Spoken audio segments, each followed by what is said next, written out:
Hi, everyone. Nice to meet you. My name's Chris, and I'm here with my co-founder, Alex. We're building Funday. We're a public concierge that helps people maximize their time and enjoyment of the outdoors.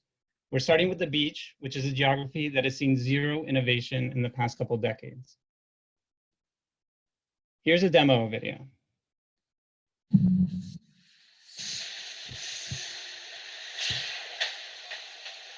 Oh, my name's Chris.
Forgot my sandwich.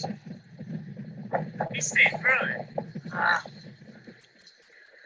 Luckily, Funday is here to save the day. Chris now has what he needs to enjoy his beach day uninterrupted. Through Funday's app, anyone in an outdoor setting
Apologies for the technical difficulties. I know a lot of folks had a couple trouble hearing it, but basically the pain points are around packing, prepping, schlepping heavy coolers to the beach.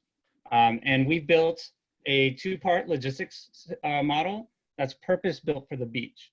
On one end, we have beach servers who provide a high level of hospitality to consumers wherever they are on the beach. And on the other end, we have couriers who are biking around town and optimizing for speed. And we deliver all items in 20 minutes or less.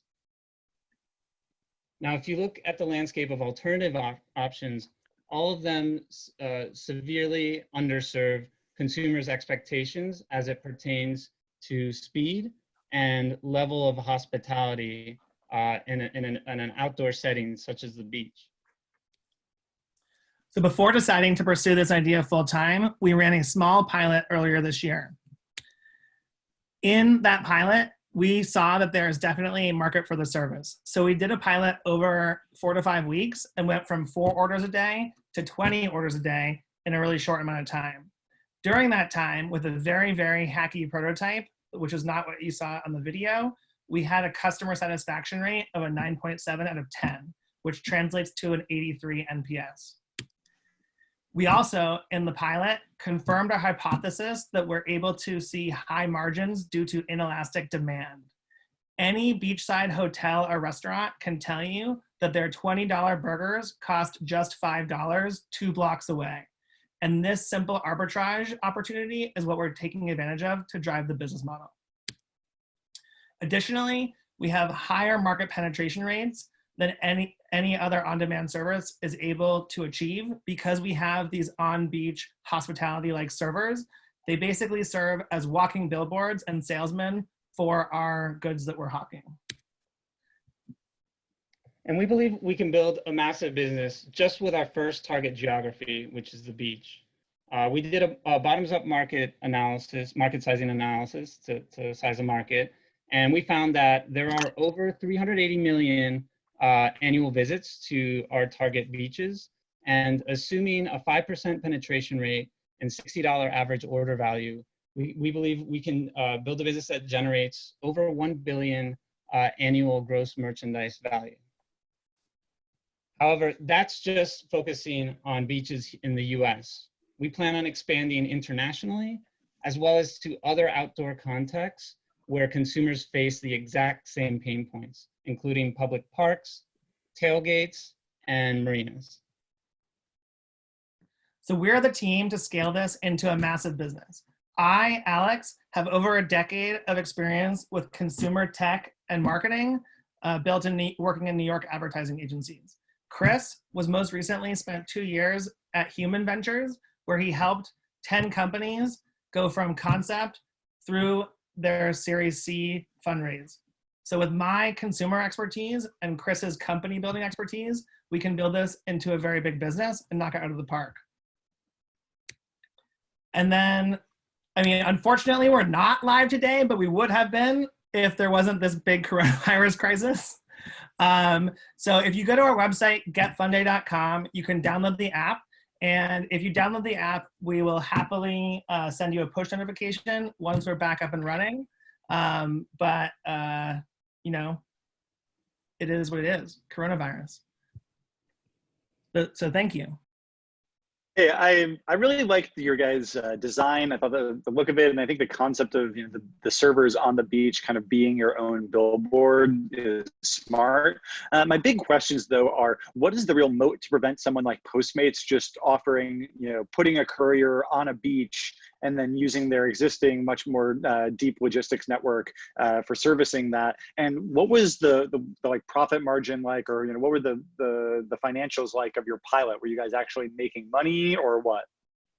Yeah, I'll start answering that, and Chris, jump in if you have a question. So the first answer is, and this is like a trade secret, but you guys are all, I assume, not trying to do the same business that we're doing, is permitting, right? So if anyone tries to go onto the beach right now, they're going to be shut down and unable to do this business because most cities have ordinances against on-beach commerce, right? However, there's a model that exists right now in South Florida with chair and umbrella rental vendors, and all of these chair and umbrella rental vendors, like for example in Miami Beach, there's one called Boucher Brothers. Up in Palm Beach County, there's one called Oceanside Beach Service.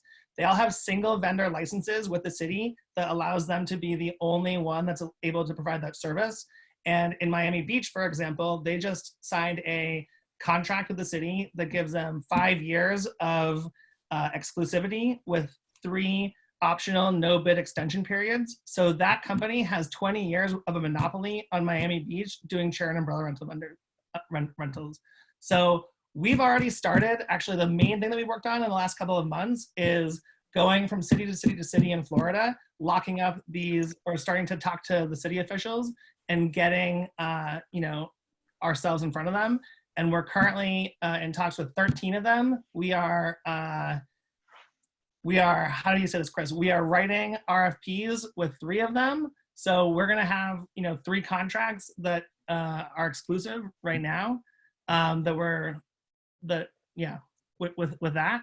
And then I would also say that our logistics model is unique, and we're able to deliver at much higher speed. So we do 20-minute service, whereas Postmates and Uber Eats will take an hour and 15 minutes to get your stuff to you. Also, if you just order them to the side of the beach. And what about the profits and margins on the pilot?